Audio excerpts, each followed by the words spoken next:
Welcome back to another episode of Positive Reach Out.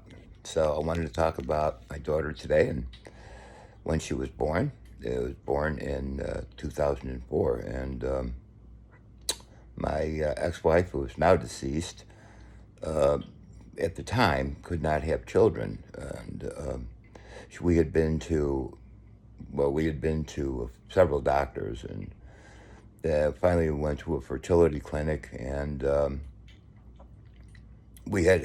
she had been pregnant more than once and lost the children every time. At one case, we actually lost twins. Um, so when we went to the fertility clinic, we didn't really have our hopes up too high. And then one day, turned out she got pregnant again. This was 2004. So, we held our breath for the umpteenth time, not expecting very much. And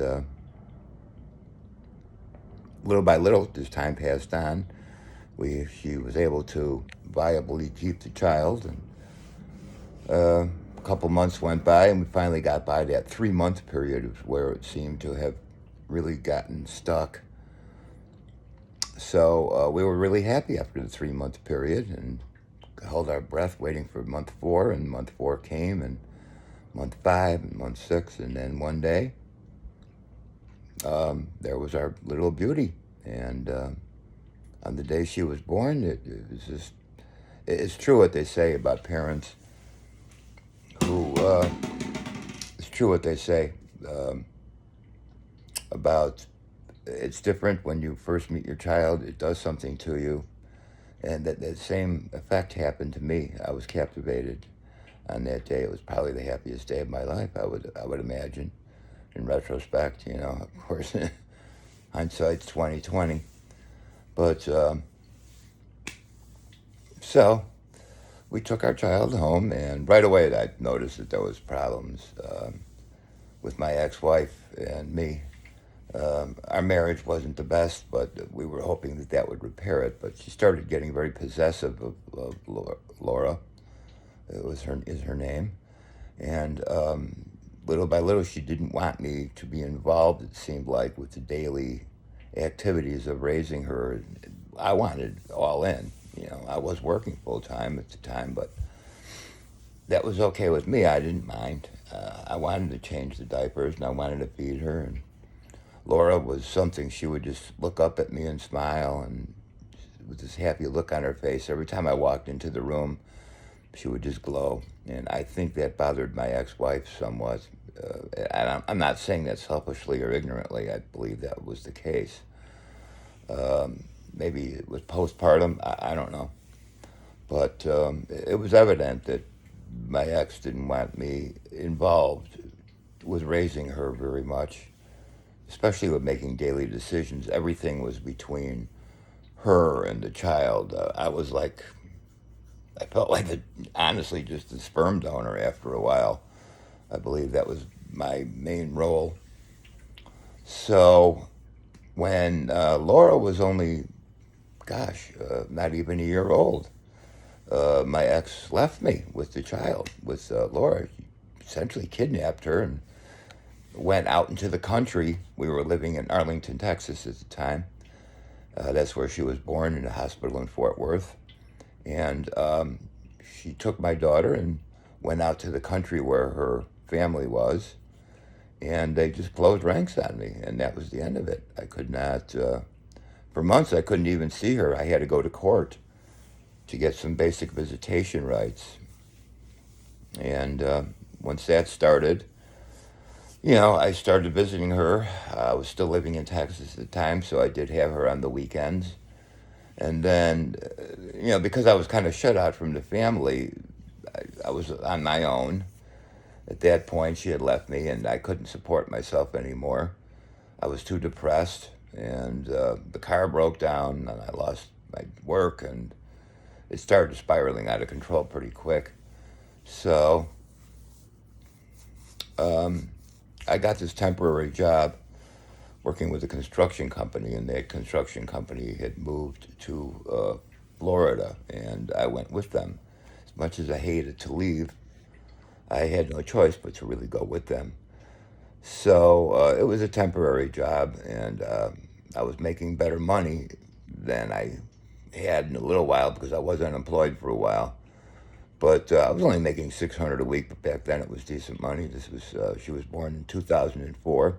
I started paying child support in 2005 on a sliding scale, and I had mentioned priorly in other episodes what had happened with the arrears. How that came about was because, and what I found out the hard way was that you can be taken to court uh, by the attorney general themselves, and if you don't have the representation that you need, you're going to lose. You're going to lose your shirt. I went to court 2 or 3 times at their behest, and each time I had to go pro se, which means I had no representation. You represent yourself, self-representation, which is another flaw in the court system. They should really appoint somebody, I think. I believe the court system is one of the more corrupted when it comes to child support and when it comes to family law practices. Because father's rights is another thing that I think is a joke. You have the right to remain silent and shut up and pay. That's your right as a father. So I moved to Florida with this construction company, and when the work went out, I had no choice but to move home to Illinois. I had nowhere to move in Texas. My ex-wife was not going to help me at all. I was not welcome there, and so I moved home to Illinois, and I actually had to move in with my sister for a while. Again, this is probably 2005 or 6 by this time. So my child support went from what I was paying on a sliding scale from 230 a month a payment to 540 a payment plus insurance, which ended up costing quite a bit more. And anyway, the total came out to about 900 or 1,000 a month. And the arrears that I got for $10,000 really came from the difference between what I had to pay from that moment forward, the 540 minus the 230 that I was paying, times 2 years that I had been paying it. So that came up with an instant $10,000 in arrears.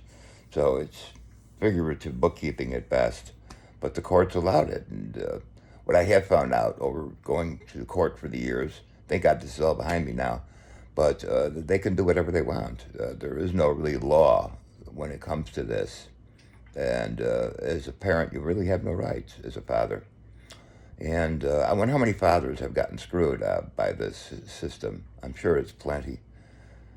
So you'll forgive me, I'm a little tired. It's 2 in the morning here today. And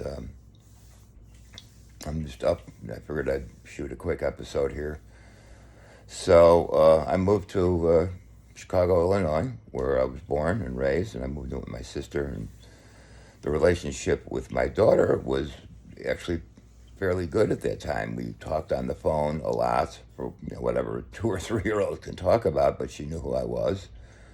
And she loved me and I loved her. And those few months that we had together before my ex left me were probably the best in my life.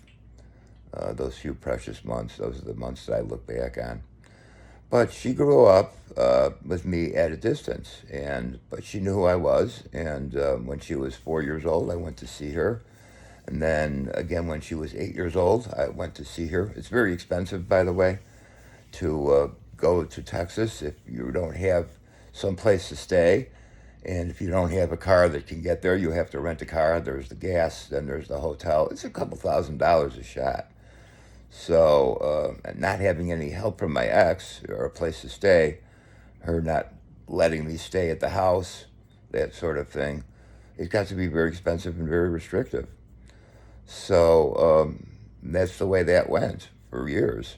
But we would play on the phone for hours at a time. At the time, I had a pay-as-you-go phone, and I remember we would talk for a couple hours, and at the end of it, it would give me a balance, and it would be down to a couple pennies at that point. So I'd run back out and refill it, put another $10 on it, and call my daughter back, on their home phone, and we talked for a couple more hours until that ran out, and. But anyway, I got her first phone when she was 12 years old, but apparently she never got it. And I tried getting her an email address, but my ex wouldn't allow it. And by this time, you could get phones that could record. So I asked my ex if she would record scout meetings, and recitals, music recitals, but she wouldn't do it. But I paid for all this, by the way. I paid for pictures every year at school. I paid for scout uniforms. I paid for all the supplies. I paid for pictures that I never got a copy of, and scout meetings that I couldn't get photographs from. So she had blocked me at every attempt, and little did I realize that, my ex was using this to turn my precious Laura against me. I didn't find that out until she was 17. But my daughter was actually, it seemed to me like she was in cahoots with some of this stuff when she was a teenager. And this is how it went until her 17th birthday, when she sent me a Dear Mike letter out of the blue saying that all of a sudden she wanted nothing to do with me. I wonder if it coordinated with their final child support payment. So, there was something to that. Anyway, that's all I have time for, or the energy for right now. Thanks for stopping by. I'm going to pick it up from this point at the next episode. Have a good day.